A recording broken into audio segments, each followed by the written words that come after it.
শেখ হাসিনার অবৈধ সম্পদ অনুসন্ধানে নেমেছে দুদক। সচল হচ্ছে বার্চ মাউন্টেড দুর্নীতি মামলা। 15 জুলাই আপিল বিভাগে শুনানি।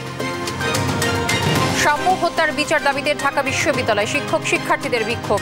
উপাচার্যের পদত্যাগ দাবি ছাত্রদের মার্চ টু যমুনা ঘোষণা। এই শাহবাগ চত্বর থেকে এই যমুনায় আমরা পদযাত্রা শুরু করি। এই পদযাত্রা রোখার ক্ষমতা কারণে গণভোটের মাধ্যমে সংস্কার চায় জামায়াত। তত্ত্বাবধায়কের অধীনে জাতীয় স্থানীয় নির্বাচন দাবি আলোচনা করেই হবে জাতীয় সনদ। স্থলবন্দরে আমদানি নিষেধাজ্ঞায় ভারতই ক্ষতিগ্রস্ত হবে জানালেন বাণিজ্য উপদেষ্টা। রপ্তানি বাজার সংকুচিত হবে শঙ্কা বিশেষজ্ঞদের। এবং অনূর্ধ্ব 19 সাফ চ্যাম্পিয়ন ভারত অরুণাচলে টাইব্রেকারে বাংলাদেশকে হারালো 4-3 গোলে। দর্শক আমন্ত্রণ সংবাদরাতে শুনছিলেন শিরোনামগুলো, সঙ্গে থাকছে আমি তানজিয়া জুথি।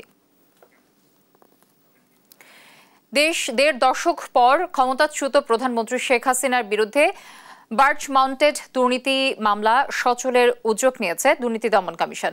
আগামী 15 জুলাই আপিল বিভাগে এ সংক্রান্ত আবেদনের শুনানি হবে। এদিকে শেখ হাসিনার অবৈধ সম্পদের অনুসন্ধান শুরু করেছে সংস্থাটি। সাবরিনা মজুমদারকে সঙ্গে নিয়ে ফজলে আদিতের প্রতিবেদন। গণ অভ্যুত্থানের মুখে দেশ ছেড়ে পালানোর পর একের পর এক বেরিয়ে আসছে শেখ হাসিনা দুর্নীতির ফিরিস্তি। ইতিমধ্যে পূর্বাঞ্চলে প্লট জালিয়াতির মামলায় দুদকের চার্জশিট দাখিলের পর গ্রেফতারি পরোয়ানা জারি করেছে আদালত।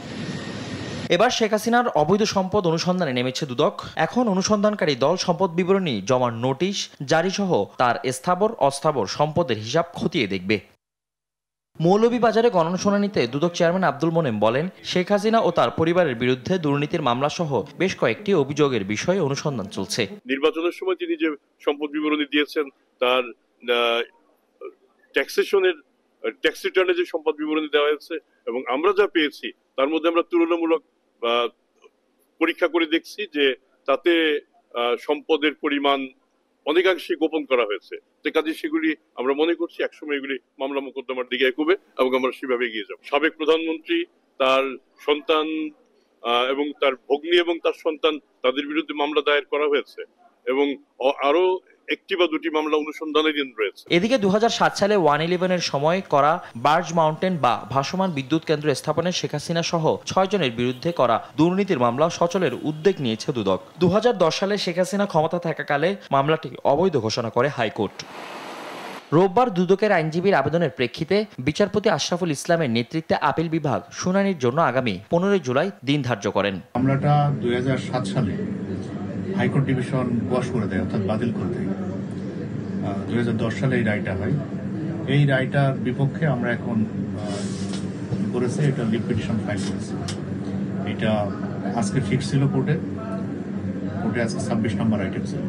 তো ওনারা এটা ফুল বেঞ্চ শুনবে, অর্থাৎ 7 জন জজ সাহেব একসাথে বসে এটা শুনবে। এছাড়া বিমানবন্দর উন্নয়নের নামে লুটপাটের অভিযোগে শেখ হাসিনার বিরুদ্ধে আরও একটি মামলা করতে যাচ্ছে দুদক। ফজলে আদিত্য, দেশ TV, Dhaka. BNP chairperson Khaleda জিয়ার বিরুদ্ধে মিথ্যা মামলা দিয়ে হয়রানির অভিযোগে দুদকের সাবেক চেয়ারম্যান হাসান মশহুদ চৌধুরী, সাবেক কমিশনার হাবিবুর রহমান ও আবুল হাসান মনজুর এবং সাবেক সচিব মোখলেসুর রহমানের বিরুদ্ধে মামলা হয়েছে। অভিযোগে বলা হয়, খালেদা জিয়াকে হয়রানি করতে রাজনৈতিক উদ্দেশ্য প্রণোদিতভাবে মিথ্যা মামলা করেন তৎকালীন দুদক কর্মকর্তারা।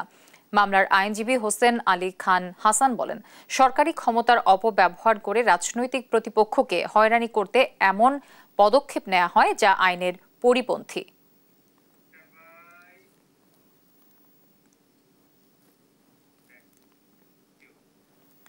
ছাত্রদল নেতা সাম্য হত্যার বিচার না হলে মার্চ টু যমুনার হুঁশিয়ারি দিয়েছে ছাত্রদল। রোববার বিকেলে শাহবাগ অবরোধ করে এ হুঁশিয়ারি দেয় তারা। সাম্য হত্যার ঘটনায় ক্যাম্পাসের নিরাপত্তা পরিস্থিতিকে দায়ী করে ঢাকা বিশ্ববিদ্যালয় উপাচার্য ও প্রক্টরের পদত্যাগও দাবি করেন তারা। পরে অবরোধ তুলে নেন ছাত্রদল নেতাকর্মীরা। তারেক মাহমুদ সুজনের সঙ্গে নিয়ে ইউসুফ ভুঁইয়া রিপোর্ট। ঢাকা বিশ্ববিদ্যালয়ের শিক্ষার্থী ও ছাত্রদল নেতা শাহরির আলম সাম্য হত্যার বিচার না হলে মার্চ টু যমুনার ঘোষণা দিয়েছে ছাত্রদল। রোববার বিকেলে শাহবাগ অবরোধ করে ছাত্র সংগঠনটি।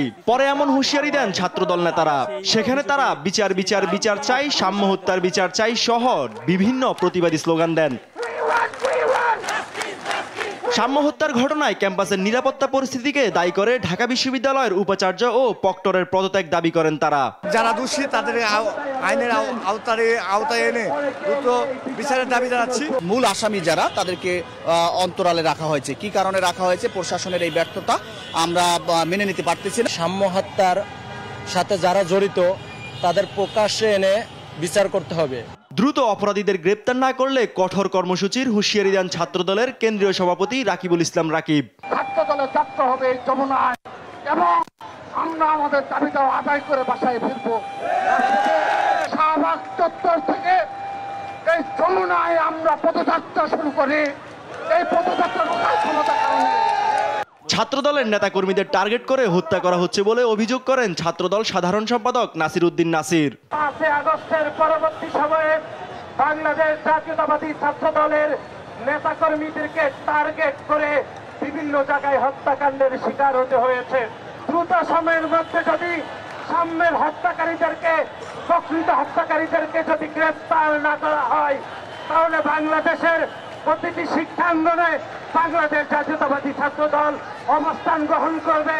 বিক্ষোভে ঢাবি ছাত্রদল ছাড়াও জগন্নাথ বিশ্ববিদ্যালয়, 7 কলেজ ও ঢাকা মহানগর ছাত্রদলের নেতাকর্মীরা অংশ নেন।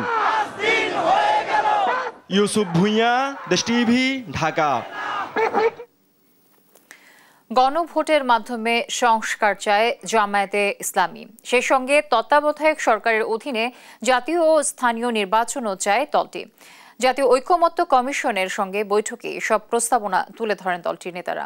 আর কমিশনের সহ সভাপতি ডক্টর আলী রিয়াজ বলেন, সংস্কার প্রস্তাবনার যেসব বিষয়ে রাজনৈতিক দলগুলোর ভিন্নমত রয়েছে, পর্যায়ক্রমে সেসব বিষয়েও একমত হওয়া সম্ভব। আলিমুজ্জামান সাফওয়ানকে সঙ্গে নিয়ে আরও জানাচ্ছেন নাফিয়া ফারজানা।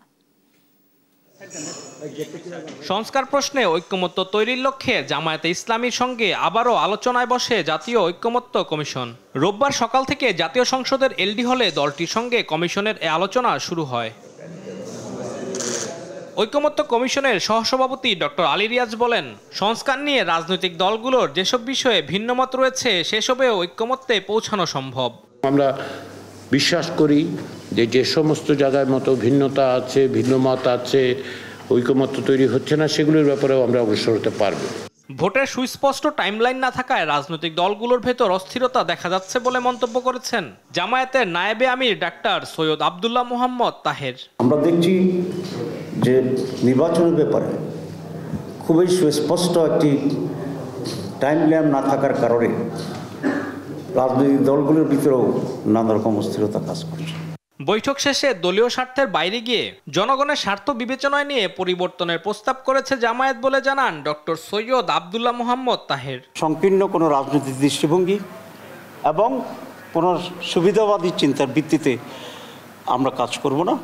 আমরা দেশের জন্য, মানুষের জন্য যেটা কল্যাণকর সেটাকেই আমরা প্রাধান্য দিয়ে এই রিফর্মসে আমরা আমাদের ভূমিকা থাকবে।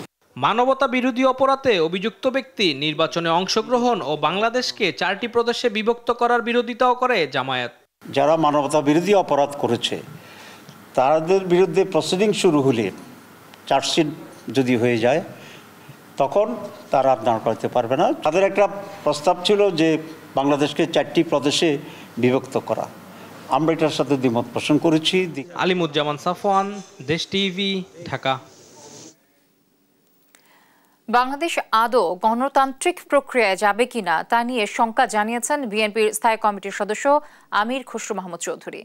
বলেন, যত দিন যাচ্ছে জাতির সংখ্যা তত বাড়ছে। রোববার এক ব্রিফিংয়ে তিনি আরও বলেন, নির্বাচন ডিসেম্বর পর্যন্ত যাওয়ার কোনো কারণ নেই। যে কয়টা বিষয়ে ঐক্যমত্য হয়েছে সেগুলো জানিয়ে রোডম্যাপ দিলেই হয়। তিনি আরও বলেন, বিগত সরকারের সময় জুলুম নির্যাতনে অংশ নেয়নি, দুর্নীতিবাজ নয়, সামাজিকভাবে গ্রহণযোগ্য যে কেউ বিএনপিতে আসতে পারে। সহনশীল ও পরস্পরের প্রতি শ্রদ্ধাশীল রাজনীতি চায় বিএনপি।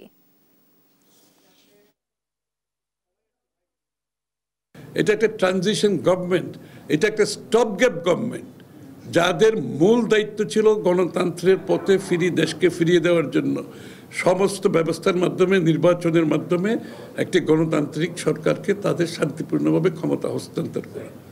তার কোনো লক্ষণ দেখতে পাচ্ছি না আমরা এখানে। দেখছেন সংবাদ রাত।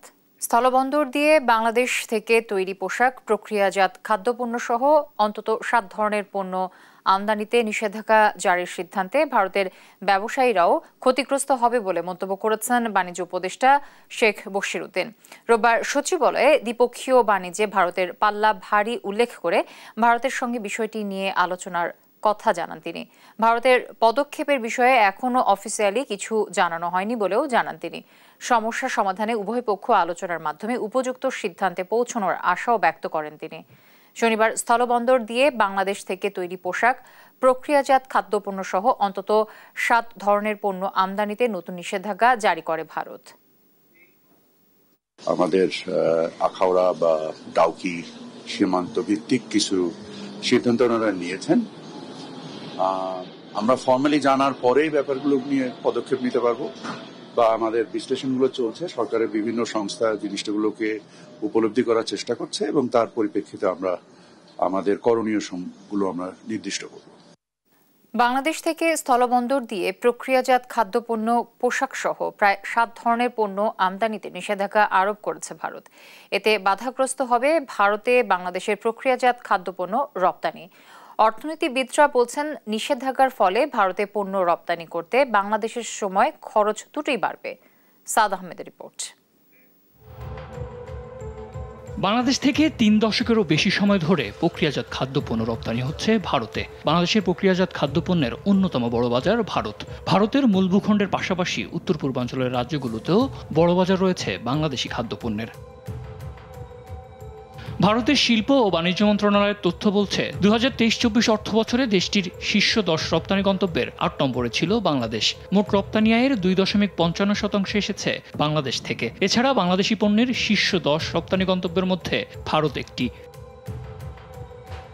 আর বাংলাদেশ রপ্তানি উন্নয়ন ব্যুরোর হিসেবে ভারতে 2023-24 অর্থ বছরে বাংলাদেশ মোট $157 কোটি পণ্য রপ্তানি করেছে। বাংলাদেশের মোট রপ্তানি আয়ের 3.75% আসে ভারত থেকে।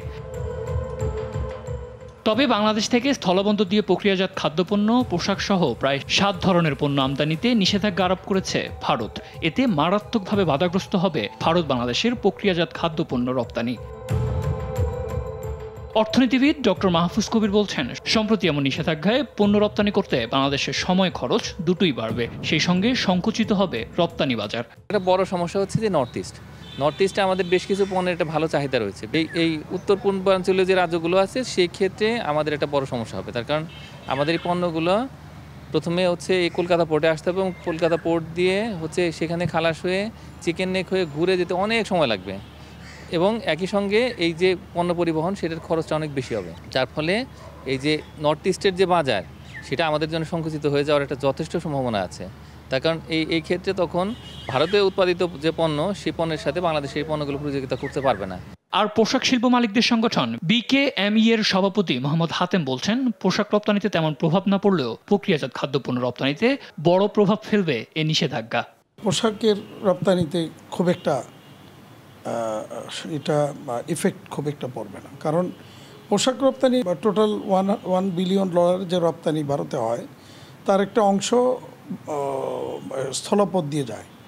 তো সেটা অল্টারনেটিভ কিন্তু আমাদের সমুদ্র বন্দর দিয়ে ব্যবস্থা আছে। আমাদের যেটা ক্ষতিগ্রস্ত হবে সেটা হলো যে 7 সিস্টারে যে বিশাল একটা রপ্তানি আমাদের হয়ে থাকে, হ্যাঁ এইটা আমাদের ক্ষতিগ্রস্ত হবে। তবে দ্বিপাক্ষিক বৈঠকের মাধ্যমে সমস্যার সমাধান সম্ভব বলেও মনে করেন তারা। সাদ আহমেদ, STV, ঢাকা। চীনের কাপড় তৈরির প্রতিষ্ঠান Tianjin new textile group company limited এর আয়োজনে রাজধানী ঢাকায় শুরু হয়েছে 2 দিনব্যাপী আন্তর্জাতিক ফেব্রিক ফেয়ার। রাজধানীর বাড়িধারার 6 নম্বর রোডের 14 নম্বর বাড়ির স্কট প্লাজার 5ম তলায় এই প্রদর্শনী চলবে সোমবার সকাল 6টা থেকে সন্ধ্যা 6টা পর্যন্ত, যেখানে চীনের এই কাপড় তৈরির কোম্পানির বিভিন্ন ফেব্রিক প্রদর্শন করা হবে। এ সময় এতে উপস্থিত ছিলেন Tianjin new textile group company লিমিটেডের CEO গো চিয়াং এবং প্রতিষ্ঠানটির হেড অফ ম্যানেজার লি চুইং সহ অন্যান্যরা। Textile and garments buying agent Sajjad Resham company লিমিটেডের সহযোগিতায় এই প্রদর্শনী। এ সময় চীন বাংলাদেশের বন্ধুত্বের 50 বছর পূর্তিতে দুদেশের মধ্যে বাণিজ্যিক সম্পর্কের উন্নয়নে এ মেলা ভূমিকা রাখবে বলে আশা প্রকাশ করেন আয়োজকরা। খেলার মাঠ ও পার্কের উন্নয়নে চট্টগ্রাম সিটি কর্পোরেশন ও ইউসিবি ব্যাংকের মধ্যে সমঝোতা স্মারক স্বাক্ষরিত হয়েছে। রবিবার চট্টগ্রাম শহরের সবুজায়নের অঙ্গীকার নিয়ে চট্টগ্রাম সিটি কর্পোরেশন ও ইউসিবি ব্যাংকের মধ্যে এই সমঝোতা স্মারক হয়। চট্টগ্রাম সিটি কর্পোরেশনের পক্ষে স্বাক্ষর করেন প্রধান নির্বাহী কর্মকর্তা মোহাম্মদ তৌহিদুল ইসলাম এবং ইউসিবির পক্ষে ব্যবস্থাপনা পরিচালক ও সিইও মোহাম্মদ মাহমুদুর রহমান রশিদ। এই চুক্তির মাধ্যমে আগ্রাবাদস্থ কর্ণফুলী শিশু পার্ক সংলগ্ন পরিত্যক্ত খেলার মাঠটিকে আধুনিক সুযোগ সুবিধা সম্মিলিত শিশু বান্ধব একটি আকর্ষণীয় বিনোদন কেন্দ্রে রূপ দেওয়া হবে। ইউসিবির প্রধান কার্যালয়ে এক আন্তরিক পরিবেশে এই সমঝোতা স্মারক স্বাক্ষরিত হয়। এ সময় চট্টগ্রাম সিটি কর্পোরেশনের মেয়র ডাক্তার শাহাদাত হোসেন এবং ইউসিবির চেয়ারম্যান শরীফ জহির সহ উভয় প্রতিষ্ঠানের ঊর্ধ্বতন কর্মকর্তারা উপস্থিত ছিলেন।